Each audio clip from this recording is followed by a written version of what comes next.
ya iliyoko hapa. Na rais anapounda tume, tume imemaliza kazi yake, imepatikana ripoti. Ile ripoti ni mali ya nani? Kwanza rais ni serikali, na serikali maana yake ni watu.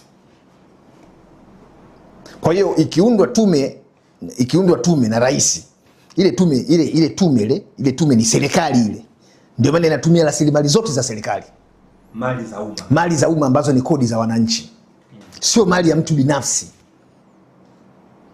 Na kitu chochote cha umma, tena katika mazingira kama haya ambayo yalikuwa yanahitaji majibu ya wataalamu ambao wameteuliwa, wamepewa mamlaka waende wakatuletee sasa nini kilichotokea na tunafanyaje. Huwezi kukaa na ile ripoti peke yako ndani ukajifungia, alafu baadaye unasema tushirikiane kuirudisha nchi pamoja. Wakati majibu unayo wewe kama wewe ndio una majibu na hutaki kumpa mtu mwingine, basi wewe ndio tujengee nchi. Tumia hayo majibu wameshakupa jamaa wale. Lakini kama unataka na sisi tushiriki kwenye kuijenga nchi, tushare hayo majibu aliyotupa Chande, tuyachukue, mimi nifanye hiki, wewe fanya hiki, na wewe tushirikiane tujenge. Chande ametuambia hii ndio majibu.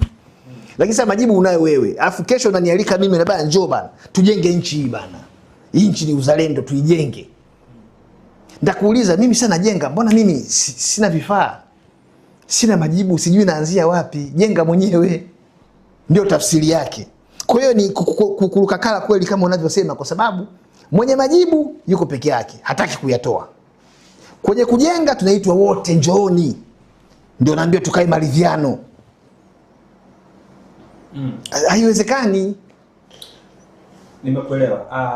Baada ya tume ya Jaji Othman Chande ndio kumaliza kazi yake, ndio wewe umeridhika na kile ambacho sasa napata tabu kwa sababu umeniongezea kitu kingine, umeniambia kwamba ule sio muhtasari wa ripoti. Ile ni hotuba.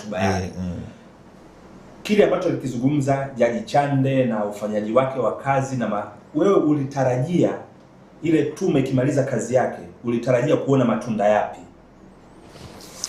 Kwenye kukujibu hilo swali lako tutakurudisha nyuma kidogo. Huyo Jaji Chande kwenye ripoti yake ya tume ya haki jinai alisema mifumo ya haki jinai yote imeoza including polisi. Kama tungekuwa na polisi ambayo haijaoza, tusingekuwa na haja ya kuwa na tume ya Jaji Chande kwenye kuchunguza matukio ya Oktoba 29. Kwa sababu matukio ya Oktoba 29 ni jinai.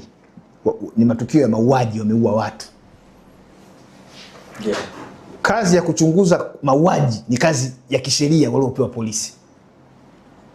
Kama unao polisi ambao wanaweza wakachunguza wakakwambia aliyeua ni nani na aliua kwa sababu gani na wakampeleka mahakamani, unahitaji tume ya Jaji Chande ili ifanyaje? Kwa sababu Jaji Chande hajawahi kuwa hata polisi. Jaji Chande hajawahi kuwa